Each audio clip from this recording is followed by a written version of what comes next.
बार फिर आपका स्वागत है। सीधे आपको मुजफ्फरपुर लिए चलते हैं, जहां प्रधानमंत्री मोदी की तरफ से पताही हवाई अड्डा मैदान में जनसभा को संबोधित किया जा रहा है। किसी से सुपारी ले ली है? आप मुझे बताइए, ऐसे स्वार्थी लोग क्या राष्ट्र रक्षा के लिए कड़े फैसले ले सकते हैं क्या? जरा पूरी ताकत से बताइए, कड़े फैसले ले सकते हैं क्या? कड़े फैसले ले सकते हैं क्या? कड़े फैसले ले सकते हैं क्या? ऐसे दल जिनके अंदर कुछ ठिकाना नहीं, वो भारत को मजबूत बना सकते हैं क्या? मजबूत बना सकते हैं क्या? वो तो मजबूर बनाकर छोड़ेंगे। साथियों, मोदी पूर्वी भारत के राज्यों को, जो हिंदुस्तान का नक्शा देखें और सीधी लाइन बनाएं, तो जो पूर्वी भारत है, जिसमें हमारा बिहार है, हमारा झारखंड है, हमारा बंगाल है, हमारा उड़ीसा है, ये जो पूर्वी भारत के राज्य है, ऐसे राज्यों को विकसित भारत के विकास का ग्रोथ इंजन मानता है। इसलिए मैं विकसित बिहार, विकसित भारत के मंत्र पर काम कर रहा हूं।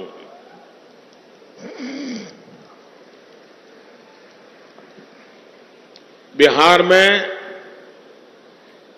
आधुनिक कनेक्टिविटी हो, लोगों का जीवन आसान बनाने का काम हो, युवाओं के लिए नए अवसर बनाने हो, कानून व्यवस्था को बेहतर बनाना हो, एनडीए सरकार हर दिशा में काम कर रही है।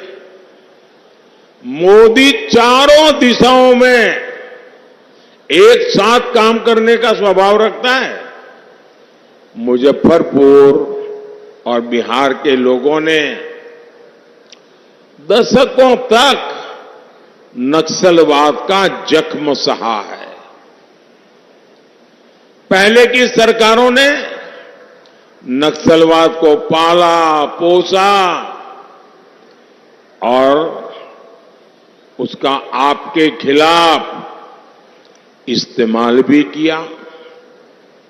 अपराध हो, नक्सलवाद हो, इसकी वजह से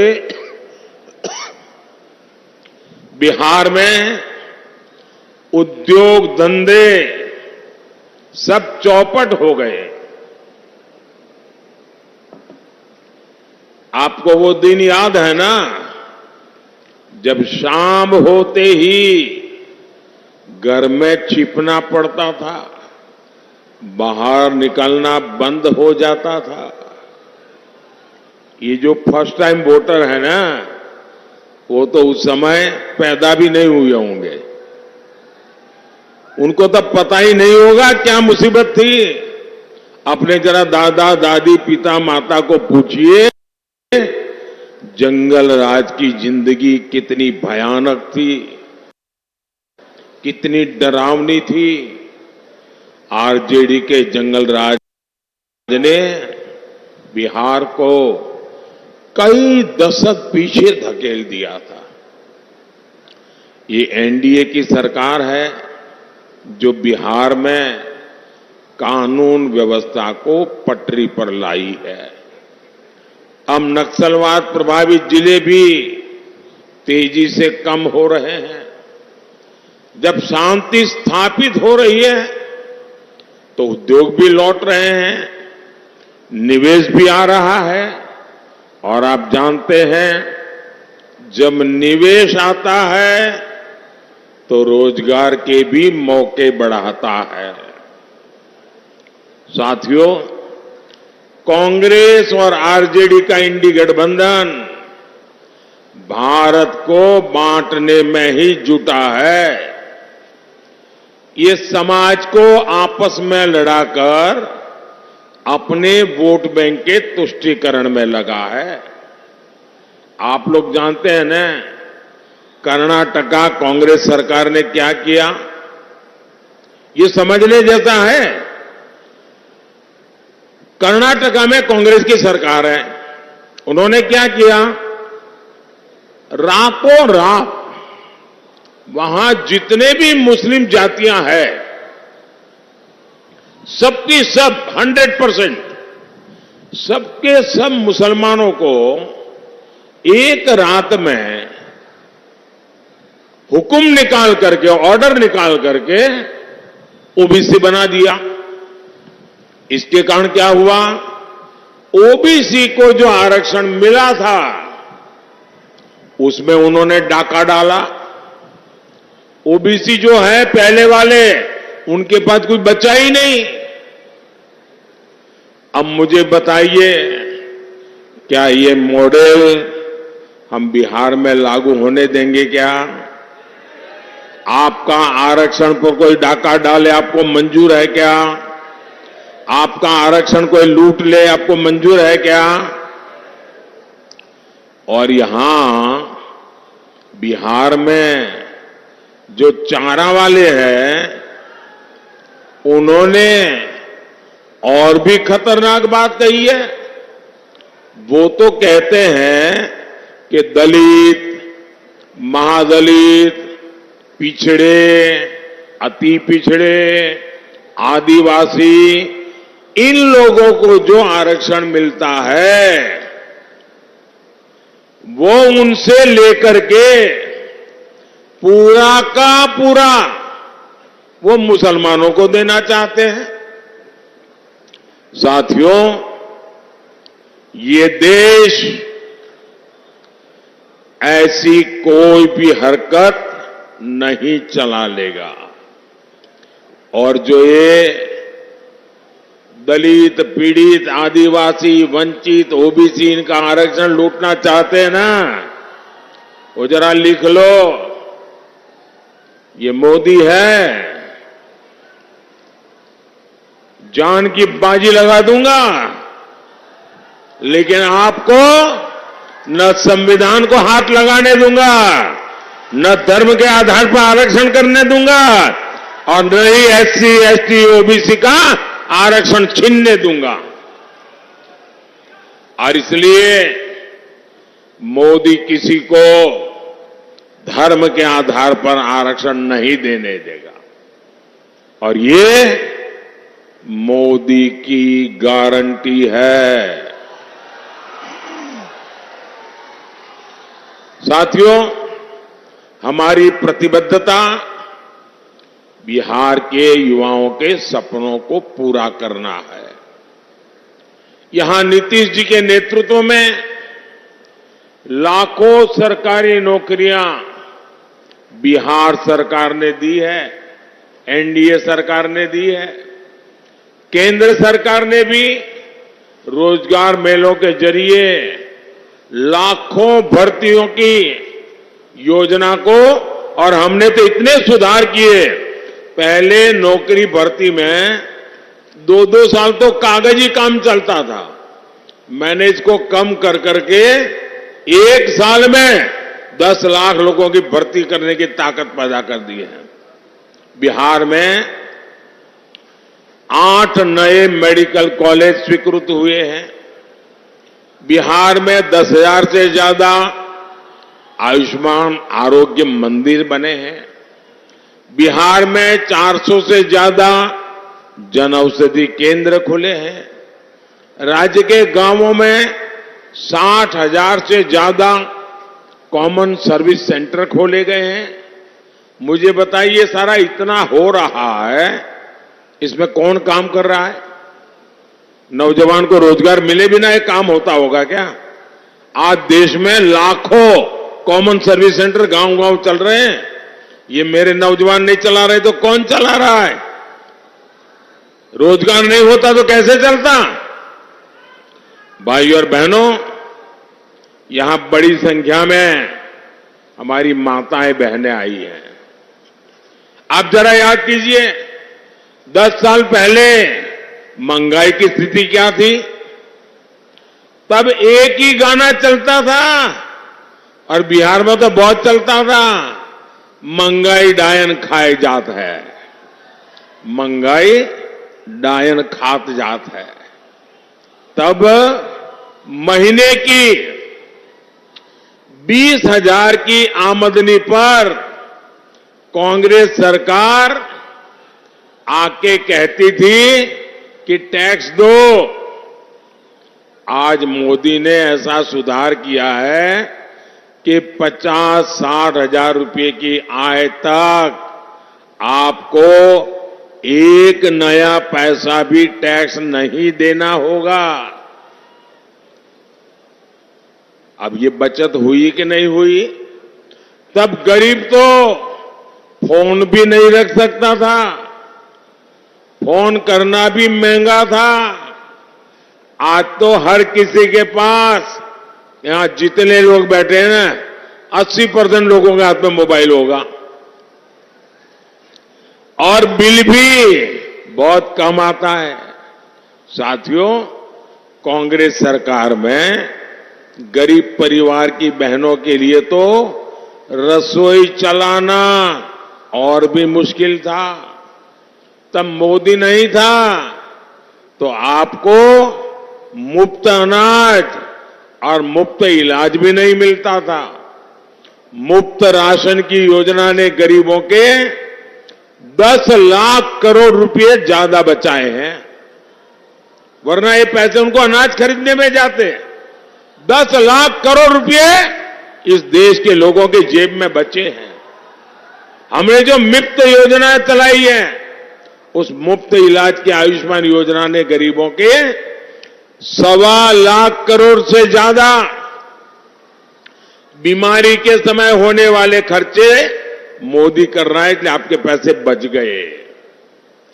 जन औषधि केंद्रों में 80% डिस्काउंट से दवाई बेचते हैं हम।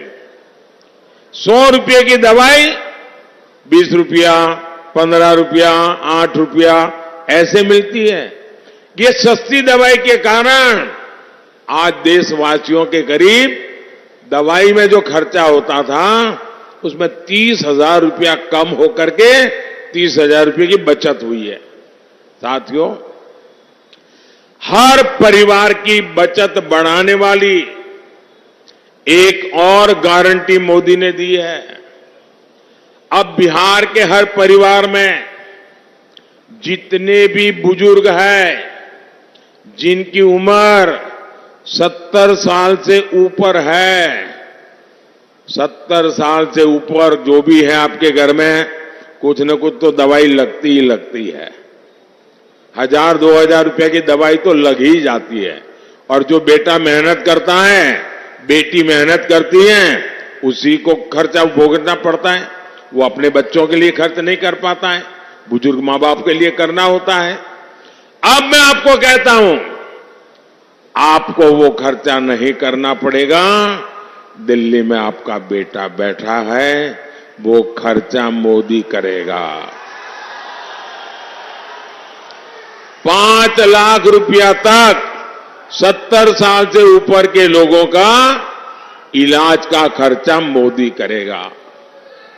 मैं बिहार के सारे युवाओं को कहूंगा, अब ये चिंता छोड़ दीजिए कि बुजुर्ग माई बाबू के इलाज के लिए पैसे कहां से आएंगे।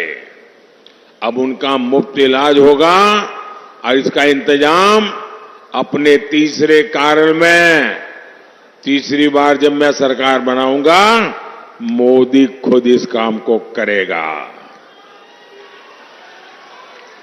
साथियों, कांग्रेस के समय में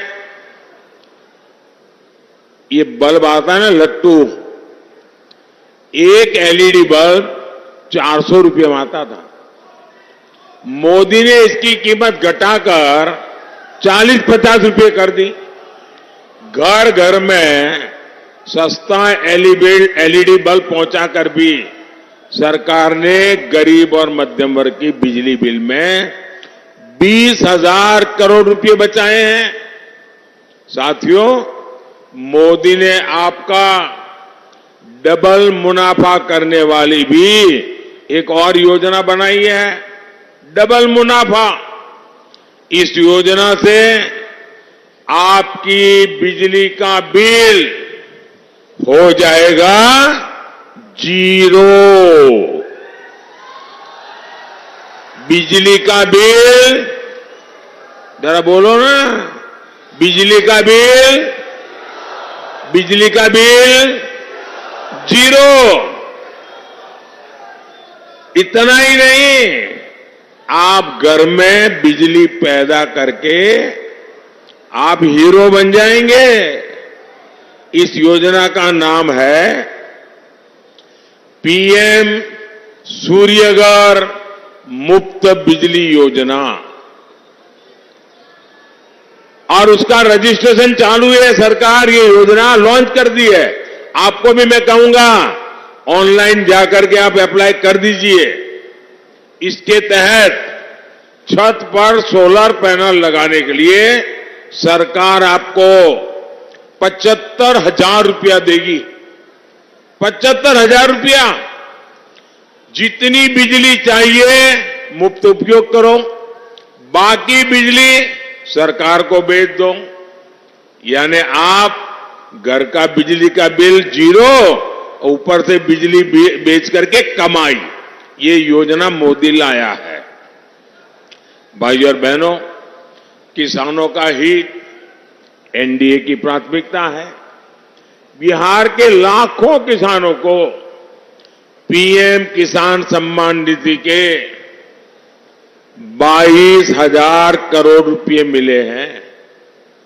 22,000 करोड़ आंकड़ा छोटा नहीं है जी। उसकी जेब में 22,000 करोड़ रुपया गया है। बिहार के गांव में 22,000 करोड़ रुपया जाता है ना, तो बिहार की इकोनॉमी दौड़ने लगती है। इससे यहां लीची, आम और दूसरी फसल उगाने वाले किसानों को बहुत फायदा हुआ है। ये हमारी सरकार है जिसने मुजफ्फरपुर की लीची को जीआई टैग दिया है। अब बीजेपी ने एक और बड़ी घोषणा की है। आने वाले 5 साल में हम फल सब्जियों के लिए विशेष स्टोरेज क्लस्टर बनाने वाले हैं। यही नहीं, आने वाले 5 साल में फूड प्रोसेसिंग के लिए भी हम तेजी से काम करेंगे। साथियों, हमारी सरकार की प्राथमिकता मछली पालन से जुड़े भाई बहन भी है। इन्हें मत्स्य संपदा योजना से हजारों करोड़ रुपए की मदद दी गई है। ये हमारी ही सरकार है जिसने किसान क्रेडिट कार्ड से मछुआरों को भी जोड़ा है, और देश में पहली बार मछुआरों के लिए अलग मंत्रालय बनाया। 75 साल हुआ, किसी ने नहीं बनाया, मोदी ने बनाया। मछुआरों के लिए अलग मंत्रालय, अलग बजट, अलग योजना, सिर्फ और सिर्फ मछुआरों के लिए। साथियों, बिहार में रेल, रोड, एयरपोर्ट जितने भी काम यहां चल रहे हैं वो तेजी से पूरे हो।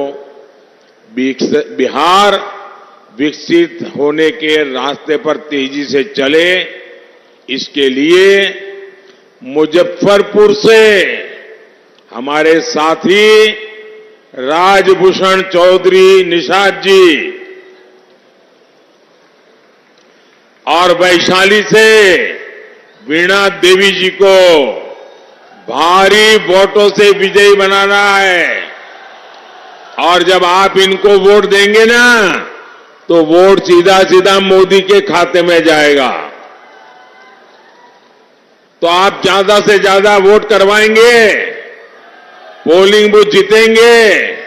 अच्छा, मेरा एक काम करेगा, घर घर जाइएगा और कहिएगा कि हमारे मोदी जी आए थे और मोदी जी ने परिवार के सबको जय श्री राम कहा है।